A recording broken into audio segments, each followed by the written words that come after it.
Meskipun bentuk chord C yang ada di gambar itu yang umum bisa kita lihat di buku-buku, itu tidak ada nada solnya, namun itu masih tergolong C6 karena dominannya itu ada di tambahan chord nada nomor 6 yaitu La.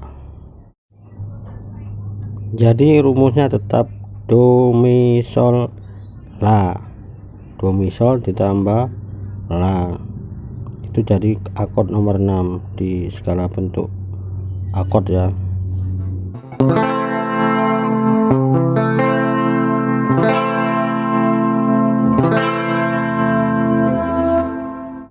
Baik kawan, kita lanjut pembahasan akord utama yang kedua yaitu minor. Kunci minor kombinasi dari nada do ri sol. Do ri sol. Coba kita lihat cara penulisannya. Ya, ini rumus minor do ri sol. Kalau kita pakai movable do bisa digeser, do nya bisa digeser ke segala nada ya. Do sama dengan C, do sama dengan D, do sama dengan E, dan mungkin bisa dengan kunci-kunci yang lain.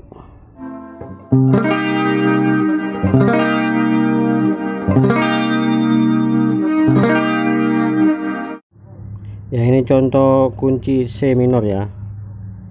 Do sama dengan C seperti yang dalam video tadi, dan ini gambarnya C minor, dan kita akan bedah nada-nada yang ada di chord C minor ini. Nomor 1 nada do, dan di nomor 3 itu ada nada sol, nomor 2 nada ri, di nomor 3 yang lain ada sol, sama-sama sol, dan yang nomor 4 itu do. Jika Anda memainkan C minor dalam bentuk seperti ini, yang low snare nomor 6 itu nggak boleh dipetik ya, karena nadanya mi, jadi bisa fals. Tapi kalau di sekalian pakai gambar yang baru ini, yang saya kasih tanda buah apel itu, jadi sekalian ditekan juga, nadanya akan sama dengan nada yang nomor 3 bawah, nada sol, jadi tetap dalam koridor do ri sol minor, itu boleh dipetik semua. Oke kawan, itu tadi kita bahas antara solfeggio dan kegunaannya untuk perumusan chord mayor dan minor, dan kita akan masuk sesi yang agak-agak ngawur ya, sedikit-sedikit ngawur, tapi mungkin bisa dibuat jadi sudut pandang. Apa sih ngawur ya yang saya maksud itu? Jadi perumusan mayor itu kan do mi sol, kalau perumusan minor do ri sol. Dalam kasus minor, mungkin kita sering membeli buku dan melihat buku-buku chord ya.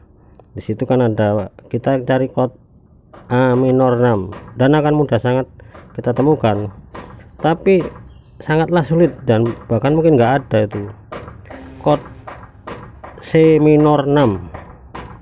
Padahal logikanya kalau A minor 6 itu ada, berarti kunci yang lain harus ada. Lah, inilah gunanya kita memahami solfeggio dan perumusan chord. Jadi Anda bisa membuat sendiri tanpa melihat buku. Jadi kalau kita pakai C minor 6 itu rumusnya sama, do ri sol ditambah nada nomor 6 La. Kalau Anda tidak menemukan di dalam buku-buku pelajaran chord-chord gitar, Anda bisa membuat sendiri.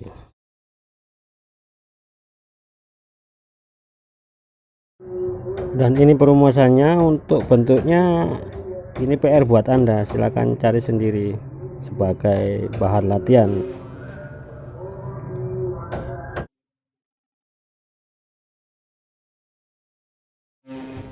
Oke kawan, kita masuk ke dalam ngawur yang kedua.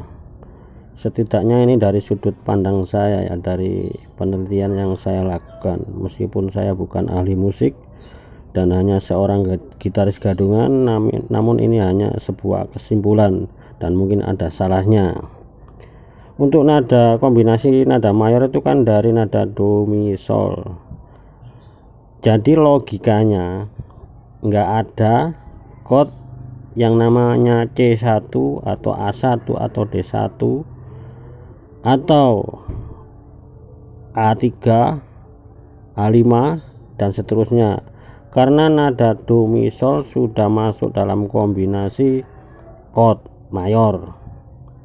Jadi berapapun, katakan gini, dalam kita memainkan gitar, kita memainkan kunci gitar maksud saya, dalam chord yang kita buat itu ada nada do nya 3, 5 atau lebih lah, tetap tidak merubah nada dasar atau merubah kunci. Logikanya seperti itu.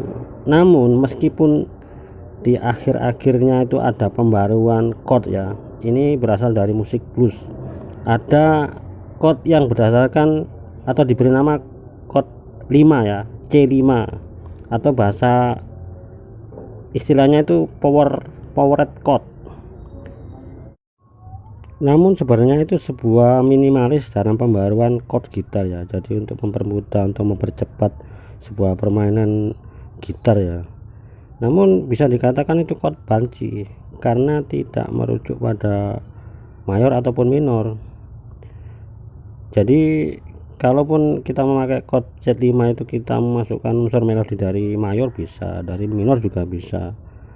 Tapi untuk pembahasan yang detail masalah C5 nanti suatu saat saya akan membahas ini beserta chord-chord yang agak rumit lainnya.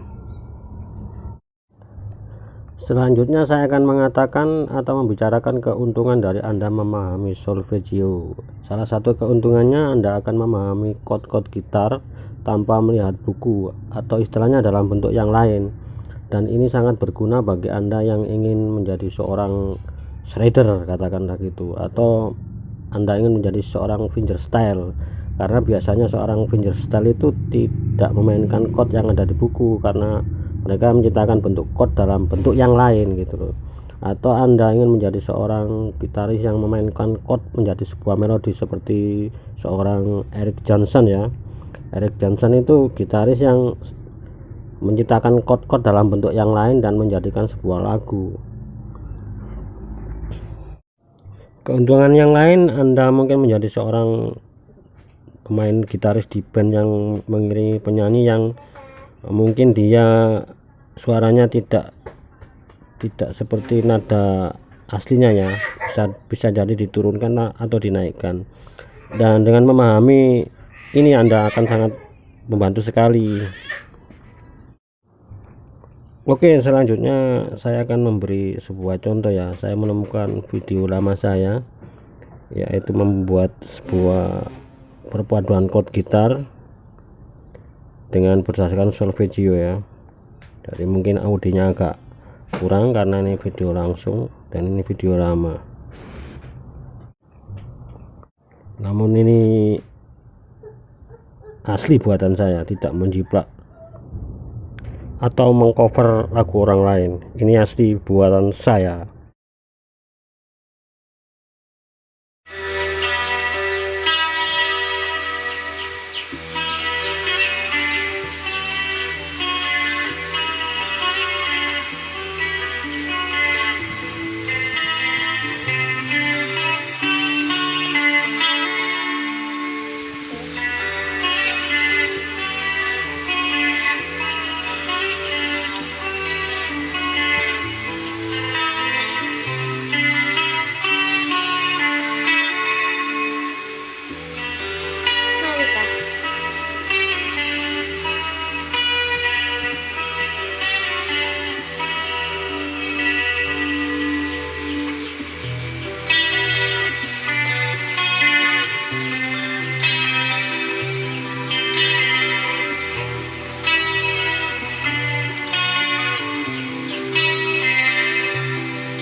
Ya cukup segitu aja kawan, nanti kelihatan tidak enaknya.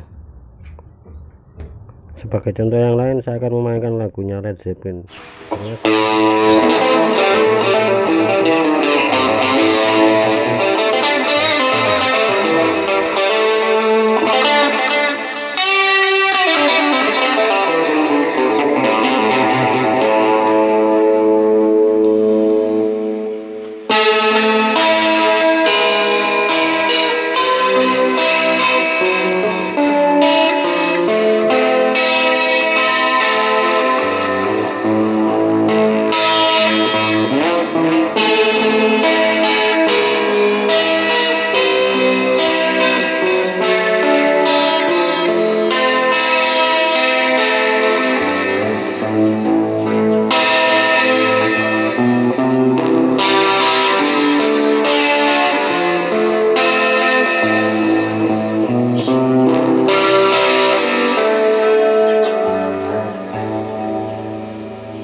Selanjutnya saya akan memberi sebuah tantangan bagi Anda.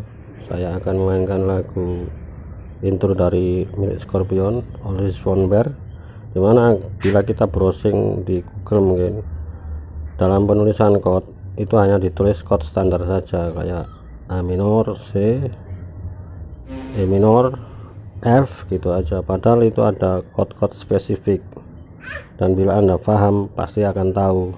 Tapi kali ini saya akan sedikit memodifikasi, monggo disimak ya.